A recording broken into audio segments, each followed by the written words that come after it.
Hello students, test quiz में आपका स्वागत है। तो आज हम देखने वाले हैं प्री पॉलिटेक्निक एग्जाम में आने वाले मैथ्स का एक टॉपिक जो है संख्या पद्धति।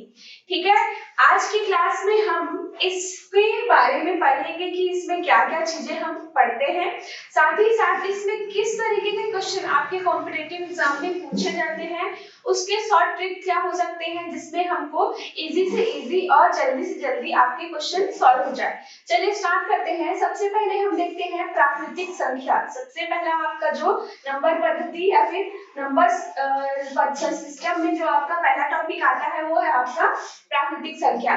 तो आप लोगों ने प्राकृतिक संख्या के बारे में पढ़ा ही होगा। प्राकृतिक संख्या क्या होती है?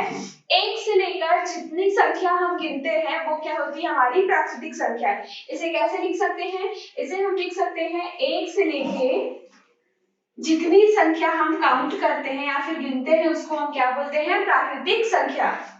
ठीक है, पूर्ण संख्या क्या होती है? अब दूसरा देखते हैं। पूर्ण संख्याओं में क्या किया गया कि इसमें से हम जो गिनती कर रहे थे वो कहां पर से स्टार्ट कर रहे थे? एक से, है ना। अब हम पूर्ण संख्या में क्या किए? हमने जीरो को भी सम्मिलित किया। ठीक, तो जीरो को भी सम्मिलित करने के बाद जो हमारा नंबर सिस्टम बना उसे हम कहते हैं, उन सारे नंबर्स को कहते हैं होल नंबर। ठीक है, अब देखिए इसमें प्राकृतिक संख्या में आपको कभी कभी पूछा जाता है क्वेश्चन पे कि सबसे छोटी प्राकृतिक संख्या कौन सी है। तो आप यहाँ पर से बता सकते हैं सबसे छोटी प्राकृतिक संख्या कौन सी है? आपका है सबसे छोटी प्राकृतिक संख्या 1, है ना। लेकिन अगर आपको पूछा जाए कि सबसे बड़ी प्राकृतिक संख्या क्या है तो आप बता सकते हैं क्या? नहीं बता सकते, क्योंकि यह निश्चित ही रहती है, क्योंकि ये सारे नंबर चलते रहते हैं इंफिनिटी तक। ठीक है, अनिश्चित काल तक आप इस मतलब आगे आप कितना भी इसको काउंट कर सकते हैं। तो इसका जो सबसे बड़ी संख्या है वो आप नहीं बता सकते हैं। ठीक, पूर्ण संख्या आपको क्लियर हो गई होगी। हमने जीरो को सम्मिलित करके एक और नंबर देखा जिसमें क्या थी? पूर्ण संख्याओं, जिसमें से जीरो को इंक्लूड करके जो एक नंबर बना उसे हम कहते हैं पूर्ण संख्या। ठीक, अब देखिए तीसरा होता है पूर्णांक। पूर्णांक जो होता है वो आपकी प्राकृतिक संख्याओं के साथ साथ क्या करता है? ऋणात्मक संख्याओं को भी सम्मिलित करता है। मतलब कि प्राकृतिक और पूर्णांक संख्याओं के साथ साथ आपकी ऋणात्मक संख्याओं को सम्मिलित करके जो नंबर बनते हैं वो कहलाता है आपका पूर्णांक, या फिर जिसको हम क्या कहते हैं? इंटीजर्स। ठीक है, तो इसको इसमें क्या क्या होता है? जैसे कि हमने पूर्णांक बोला तो 1, 0, 1, 2, 3, इस तरीके से आगे ये चलते रहेगा। अब हमने बोला ऋणात्मक संख्या, तो ऋणात्मक संख्या क्या होगा? कुछ इस तरीके से होगा। अब यहाँ पर देखिए कि पूर्णांक संख्याओं की जरूरत क्यों पड़ी, है ना। इसको क्या है ना, एक हिस्ट्री की तरह समझिए। जैसे पहले क्या हुआ? गिनती के लिए आप 1 2 3 4 5 6 7 8 9 10 तक गिनती यूज करते थे। उसके बाद 9 तक गिनती यूज करते थे, सॉरी। उसके बाद देखा उन्होंने जैसे हमको 10 बताना है तो हम क्या कर रहे हैं? जीरो का उपयोग कर रहे हैं। जीरो का उपयोग करने के बाद ही आपका क्या बना? पूर्ण संख्या, जिसमें उन्होंने जीरो को भी सम्मिलित किया। उसके बाद उन्होंने देखा कि अगर हमें कुछ ऐसा बताना हो जिसमें हम धनात्मक संख्याओं को भी सम्मिलित करें तो उसके लिए एक और नई संख्या बनी जिसे हम बोलते हैं पूर्णांक। इस पूर्णांक का यूज कैसे समझ सकते हैं? जैसे कि मान लीजिए आपने बोला कि मुझे किसी को 5 रुपए देना है, ठीक, और उससे क्या करना है? आपको 2 रुपए लेना है। तो यहाँ पर तो कंफ्यूजन वाला चीज हो गया, है ना। इसी को हम नंबर्स में कैसे समझ सकते हैं कि मान लीजिए आपको किसी को 5 रुपए देना है, तो देने वाला चीज है, मतलब कि क्या हो गया? प्लस। ठीक है, अगर आपको उससे 5 रुपए लेना है तो वो आपको पैसा दे रहा है ना, तो उससे माइनस कर सकते हैं। ठीक है, तो यहाँ पर हम कर सकते हैं माइनस। ठीक है, इसको आप दूसरे एग्जांपल से भी समझ सकते हैं। तो इन सारी चीजों के लिए क्या यूज हुआ? आपका धनात्मक और ऋणात्मक संख्याएं। ठीक है, अब देखते हैं इसके बाद जो संख्याएं हैं वो कौन कौन सी होती है।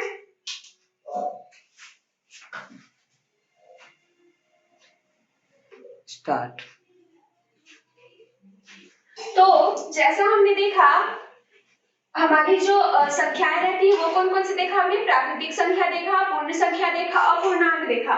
आगे हम देखते हैं अभाज्य संख्या, जिसे हम क्या कहते हैं? Prime number.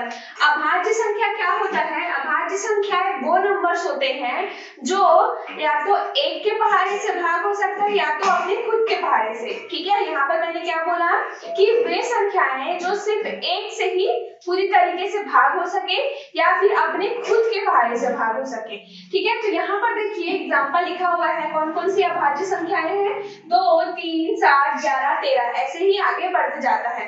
ठीक, तो यहाँ पर आपको क्वेश्चन कभी कभी पूछा जाता है कि सबसे छोटी अभाज्य संख्या कौन सी है? तो सबसे छोटी अभाज्य संख्या है 2। ठीक, यहाँ पर आपको 2 क्यों है? 2 किसके किसके पहाड़े में आता है? 2 आता है एक के पहाड़े में, है ना, और खुद के पहाड़े में। ठीक, सिमिलरली 3 का भी पहाड़ देखें तो वो एक के पहाड़े में आता है और 3 के पहाड़े में आता है ना। यहाँ पर जो है 5 नहीं है। 5 क्यों नहीं है? क्योंकि 5 यहाँ पर एक के पहाड़े में आता है, 5 के पहाड़े में आता है, साथ ही साथ वो किसी और के पहाड़े में नहीं आता है। ठीक, अब देखिए भाज्य संख्या को देखते हैं, कंपोजिट नंबर जिसे बोला जाता है। ठीक है, तो जैसे हमने अभाज्य संख्या देखा ना, इसी का जस्ट विपरीत है आपका भाज्य संख्या। मतलब कि क्या हो, ये जो नंबर है एक से तो जाएगा ही जाएगा, लेकिन बाकी नंबर से भी चला जाएगा भाग इसका पूरी तरीके से। जैसे कि 4 है, 4 एक के पहाड़े में आता है, 2 के पहाड़े भी आता है, 4 के पहाड़े भी आता है, ऐसे ही उसको पूर्ण भाग दिया जा सकता है। ठीक, सिमिलरली आगे जो नंबर देख रहे हैं वैसे ही है। अब देखते हैं परिमेय संख्या क्या होती है। तो परिमेय संख्या क्या होती है? वे संख्याएं जिसे हम हर और अंश के रूप में लिख सकते हैं, मतलब कि p/q के रूप में लिख सकते हैं, वो संख्याएं क्या कहलाती हैं? परिमेय संख्याएं, है ना। परिमेय संख्या मतलब क्या? जिसको हम बट्टे के रूप में लिखते हैं, मतलब जैसे कि 2/3, 3/4, ये सारी चीजें किसमें आती है? परिमेय संख्या में। यहाँ पर आपको एक चीज ध्यान देना है कि हमेशा आपका जो अंश है वो कभी भी 0 नहीं होना चाहिए।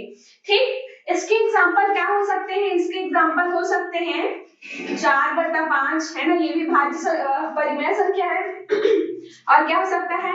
6/3, 4/9, यहाँ पर आपका 3/1, 0/2, ये भी हो सकता है। लेकिन अगर आप इसको लिखे 7/10, 7/0, तो ये नहीं हो सकता, क्योंकि आपका जो अंश है वो कभी भी 0 नहीं होना चाहिए। ये कहता है आपका परिमेय संख्या। ठीक है, परिमेय संख्या क्या होती है? जो आपने देखे होंगे दशमलव की संख्याएं, जैसे क्या 5.24, 5.34, ये सारी भी परिमेय संख्या में सम्मिलित हो सकती है। पर उसमें क्या होता है कि उसके जो अंक है ना वो बहुत लंबे, आपके क्या हो सकते हैं, भाग देने पर वो आगे सॉल्व होते जाते हैं। तो आगे देखते हैं कि और कौन कौन सी संख्याएं होती है और कौन कौन से नियम होते हैं। ठीक है, तो आज अभी देखते हैं हम कि योज्य प्रतिलोम क्या होता है। योज्य प्रतिलोम किसी भी संख्या को आपको क्वेश्चंस में पूछा जाता है, कोई भी एक संख्या लेके कि इसका योज्य प्रतिलोम क्या होगा। तो आपको योज्य प्रतिलोम मतलब कुछ नहीं है, योज्य प्रतिलोम मतलब है वही उसी संख्या का ऋणात्मक रूप। ठीक, तो यहाँ पर आप देख सकते हो a का योज्य प्रतिलोम क्या होगा? -a या फिर ऋण a। ठीक, इसी तरीके से आपको क्वेश्चन पूछा जाता है कि 10 का योज्य प्रतिलोम क्या होगा। आपको 4 ऑप्शन दिए रहेंगे और एक जो ऑप्शंस में लिखा होगा, जिस विकल्प में -10 या फिर -10 लिखा होगा, वो आपका क्या होगा? इसका योज्य प्रतिलोम। ठीक, अब देखो नेक्स्ट क्या होता है? गुणन प्रतिलोम। ठीक, जिसको हम क्या बोलते हैं? Multiplicative inverse.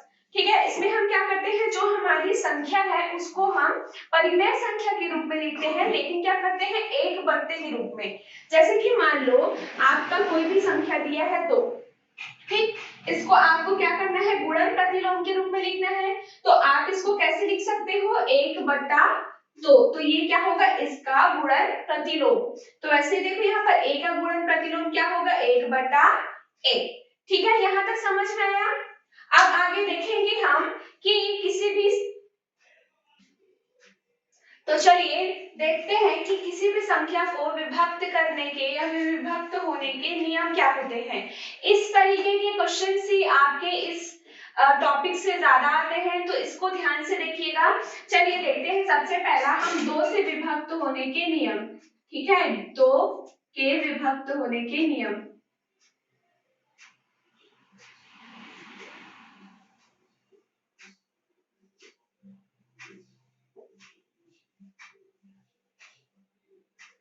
तो इसका बहुत ही सिंपल नियम होता है। इसमें आपको देखना होता है कि जो संख्या आपको दी हुई है उसका जो लास्ट डिजिट है, ठीक है, जो लास्ट आपका इकाई संख्या है वो 0, 2, 4, 6 या 8 हो, मतलब कि सम संख्या हो 0 को इंक्लूड करके, तो वो आपकी 2 से विभक्त हो सकते हैं। जैसे कि हम एक एग्जांपल लेते हैं, 4, 8, 5, 6, 4। ठीक है, एक और एग्जांपल लेते हैं। ठीक है, हमारा एक एग्जांपल है, एक और एग्जांपल लेते हैं, जैसे कि हम ले रहे हैं 2, 3, 5, 7, 9। ठीक है, यहाँ पर देखिए कि जो पहला हमारा एग्जांपल है इसका जो लास्ट डिजिट है वो कितना है, 4। ठीक है, तो 4 जो है वो 2 से विभक्त हो सकता है, तो ये क्या होगा, विभक्त हो जाएगा। ठीक है, और यहाँ पर देखिए जो इसका लास्ट डिजिट है या फिर आखिरी नंबर है वो क्या है, 9 है। तो 9 क्या 2 से विभक्त हो सकता है, नहीं हो सकता है। 4 से हो सकता है क्या, नहीं हो सकता है। वैसे ही आप अगर देखेंगे 6 से, 8 से, तो किसी से भी विभक्त नहीं हो रहा है, तो ये जो संख्या रहेगी वो विभक्त नहीं होगी। ठीक है, अब देखते हैं 3 का नियम। ठीक,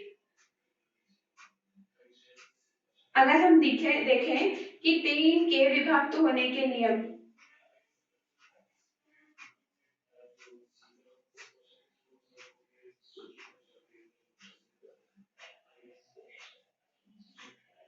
तो 3 के विभक्त होने का नियम होता है योग का नियम। मतलब कि जो भी संख्या दी होगी ना आपको सारे नंबर को जोड़ के देखना है, और जोड़ने के बाद जो संख्या आएगी अगर वो 3 से विभक्त होता है तो 3 से वो गुणे विभक्त हो जाएगा। इसका भी एग्जांपल लेके देखते हैं। आपका एक एग्जांपल लेते हैं हम, 3, 4, 2, 5, 1, 6। ठीक, दूसरा एग्जांपल लेते हैं 5, 3, 4, 6, 5। ठीक है, तो यहाँ पर देखिए जो अगर हम पहला संख्या देखें तो मैंने क्या बोला कि जो सारी संख्याएं हैं उनका योग जो है अगर आपके 3 से पूरा तरीके से भाग हो जाता है तो आपके 3 से विभक्त हो जाएगा। तो चलिए जोड़ के देखते हैं, 3, 4, 2, 5, 1 और ये 6। इसको जोड़ेंगे तो कितना आएगा आपका, ये आएगा आपका 21। ठीक है, 21 आएगा। ठीक, तो जब इसको हमने जोड़ा तो हमारा जो संख्या आया वो क्या था, 21। तो 21 के आपके 3 से भाग हो सकता है, तो 21 को अगर हम 3 से भाग दे तो क्या हो जाएगा, ये पूरी तरीके से विभाजित हो जाएगा। ठीक है, तो ये क्या है हमारा, ये जो पहला आपका एग्जांपल है वो पूर्ण विभाजित हो जाएगा 3 से। अब अगर हम सेकेंड वाला देखें, सेकेंड वाला एग्जांपल, तो क्या होगा, 5, 3, 4, 6 और 5। ठीक है, इसको अगर हम जोड़े तो क्या होगा, ये आपका कुछ आएगा 23 के अराउंड। ठीक है, मतलब 23 आएगा। तो 23 क्या 3 से भाग हो सकता है, नहीं हो सकता है। तो ये क्या होगा, ये तो आपका भाग हो जाएगा, ये विभक्त हो जाएगा, लेकिन ये विभक्त नहीं होगा। सिमिलरली 3 का ही नियम फॉलो करता है 9। 9 में भी आपको यही देखना है कि आपने आपकी जो संख्याएं हैं उनको जोड़ के देखना है, उसके बाद जो आता है वो अगर 9 से भाग होता है, ठीक है, 3 वाले पे 3 को देखना है और 9 वाले पे 9 को देखना है कि 9 से भाग हो सकता है कि नहीं। जैसे यहाँ पर ही अगर हम 21 को देखें तो भी 9 से तो भाग हो जाएगा ना उसका पूरा, तो ये भी क्या होगा, 9 से पूरी तरीके से भाग हो जाएगा। तो ये जो 3 और 9 है ये सेम रूल फॉलो करता है, इसे याद रखिएगा। तो अब देखिए चौथा का क्या रूल होता है, ठीक है, 4 का क्या रूल होता है। ठीक, तो 4 का रूल होता है आपका 4 के विभक्त होने के नियम।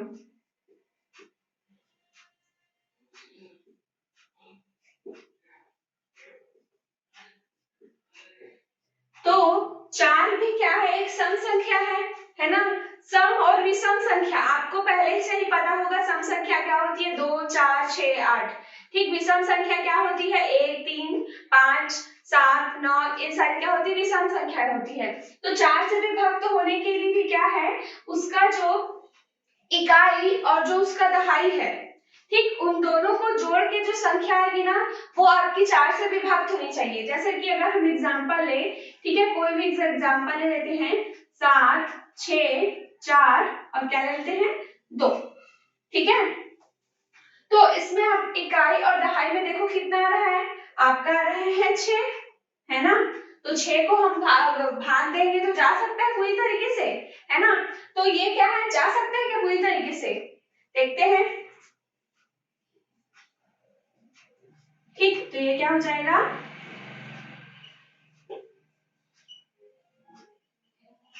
तो ये पूरी तरीके से भाग जा सकता है, मतलब कि ये क्या हो जाएगा, आपका होगा ये 4 से पूरी तरीके से विभाजित। ठीक है, इसी तरीके से आपको आगे भी सारे क्वेश्चंस को ऐसे ही आपको एक एक करके देखना पड़ेगा। ठीक, पांचवा का नियम क्या बोलता है, पांचवा का नियम बोलता है कि आपका जो संख्या है, ठीक, पांचवा का 5 के विभक्त होने का नियम,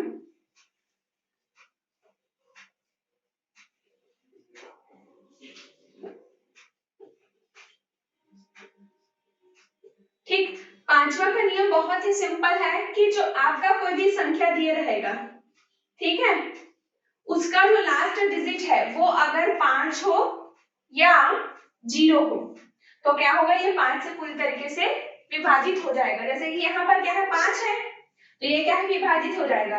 लेकिन वहीं पर अगर हम ये देखें तो ये क्या होगा, विभाजित नहीं होगा। ठीक, सिमिलरली अगर हम देखें कुछ इस तरीके का कोई आंसर, तो इसमें क्या है, मतलब नंबर, तो इसमें क्या है, 0 है, तो ये भी क्या हो जाएगा, पूरी तरीके से विभाजित हो जाएगा। ठीक है, तो आई होप आप लोगों को विभक्त होने के नियम समझ में आए होंगे। ये बहुत ही इंपॉर्टेंट है आपके कॉम्पिटिटिव एग्जाम के पॉइंट ऑफ व्यू से, क्योंकि क्वेश्चंस इसी से ही पूछे जाते हैं। तो चलिए देखते हैं संख्या पद्धति से आने वाले क्वेश्चंस को। ठीक है, आपके कॉम्पिटिटिव में जो क्वेश्चंस आते हैं वो किस तरीके से आते हैं, कुछ क्वेश्चंस को हम देखते हैं। तो देखिए, पहला क्वेश्चन आता है कि प्रत्येक संख्या का वर्ग होता है सम संख्या का। ठीक है, आपको क्या बोला है, प्रत्येक सम संख्या का वर्ग क्या होता है, अभाज्य होता है, सम होता है, विषम होता है या फिर भाज्य होता है। ठीक है, तो आपको कुछ इस तरीके के ऑप्शन दिए हुए हैं। ठीक, सम संख्या मतलब कौन सी संख्या होती है, 2, 4, 6, 8, 10। ठीक है, तो हम सबसे पहले एक छोटी संख्या को ही लेके देखते हैं। तो अगर हम 2 का वर्ग करें तो क्या आता है, 4, है ना। अगर हम ऐसे ही हम 4 को देखें तो क्या होगा, 4 का वर्ग क्या होगा, 16। तो इनका जब हम वर्ग कर रहे हैं तो हम क्या देख रहे हैं, जो आने वाला जो हमारा संख्या है वो भी क्या है, सम है। तो इसमें से कौन सा आंसर सही होगा, आपका आंसर होगा इसका बी। ठीक है, अब देखिए सेकंड आपको क्वेश्चन बोलता है दो लगातार विषम संख्याओं का अंतर क्या होगा, 2, 1, 4, 3 क्या होगा। तो क्या बोला है आपको, विषम संख्या। विषम संख्या मतलब क्या होगा, आपको यहाँ पर देखिए 1, 3, 5, 7, 9। ठीक है, तो यहाँ पर अगर आप दो लगातार विषम संख्या बोली है, मतलब कि 1, 3 या फिर 3, 4, 3, 5 या फिर 5, 7, तो देखो यहाँ पर 1 और 3 के बीच कितना अंतर है, अगर हम 3 में 1 घटाएं तो कितना आएगा, 2 आएगा, है ना। तो ऐसे ही आप 5 में 3 घटाओगे कितना आएगा, 2 आएगा। वैसे ही 7 में 5 घटाओगे तो 2 आएगा। तो यहाँ पर आपको क्या पता चल रहा है, दो लगातार विषम संख्याओं का अंतर क्या होता है, 2। तो इसका क्या होगा, ऑप्शन ए सही होगा। ठीक है, अब देखिए तीसरा जो आपका क्वेश्चन है उसमें पूछता है कि धन 5 प्लस 5 का योज्य प्रतिलोम क्या होगा। तो मैंने आपको बताया था योज्य प्रतिलोम मतलब कि उस संख्या का ऋणात्मक रूप। तो 5 का ऋणात्मक रूप क्या होगा, -5। तो आपका होगा ऑप्शन ए सही। ठीक है, अब देखिए हमारा जो अगला क्वेश्चन बोलता है वो ये है कि 5 से विभाजित होने वाली संख्या कौन सी है इनमें से। तो मैंने अभी आपको जस्ट इससे पहले बताया कि 5 से विभाजित होने के लिए जब भी बोलता है तो आपको लास्ट डिजिट क्या देखना रहता है कि आपका जो लास्ट डिजिट है या फिर आखिरी संख्या जो है वो या तो 0 हो या तो 5 हो, तो वो आपका 5 से पूरी तरीके से विभाजित हो सकता है। ठीक, तो देखते हैं हमारे जो विकल्प है उसमें से इन संख्याओं को कौन रखता है। तो पहला देखिए 305, तो 305 तो है 5 आखिरी में, 308 नहीं है, 107 नहीं है, 223 नहीं है, तो आपका क्या होगा आंसर, आपका होगा आंसर ए सही। ठीक है, विकल्प ए आपका सही आंसर होगा। ठीक, आप इस तरीके के क्वेश्चंस को ज्यादा से ज्यादा प्रैक्टिस कीजिएगा, क्योंकि यही क्वेश्चन एक ऐसा है जिसमें आपके गलत होने के चांसेस थोड़े हो सकते हैं। देखिए आपको दिया है कोई एक संख्या, ठीक, उसके बाद बोला है पूर्णतः विभक्त होगा, पूरी तरीके से विभक्त होगा किससे, 2 से, 5 से, 7 से या फिर इनमें से कोई नहीं। तो देखते हैं हमारी जो संख्या है वो क्या है, हमारी संख्या है 5 2 7 8 5 9 2। ठीक, तो सबसे पहले आपका जो ऑप्शन है 2 से, तो 2 से विभक्त होने का नियम मैंने आपको बताया था कि जो उसकी आखिरी संख्या है वो क्या होनी चाहिए, 2। तो यहाँ पर जो 2 है ना, पर आगे और चेक कर लेते हैं। 5 से विभक्त होने के नियम क्या होते हैं, 0 और 5 आना चाहिए, तो आखिरी संख्या तो आपका 2 है, तो ये तो नहीं होगा। 7 से विभक्त भी नहीं होगा, तो हमारा क्या होगा, आपका विकल्प ए जो है वो सही होगा। तो इस तरीके के क्वेश्चन जो है ना वो मैक्सिमम टाइम पूछे जाते हैं, तो कुछ इस तरीके से आपके नंबर सिस्टम से, ठीक, या फिर संख्या पद्धति से क्वेश्चन पूछे जाते हैं। आई होप आपको आज का क्लास समझ में आया होगा। मिलते हैं अगली क्लास में, तब तक के लिए आप अपना प्रैक्टिस करते रहें और आगे की क्लास में इसी से रिलेटेड और क्वेश्चन देखेंगे। ठीक, थैंक यू।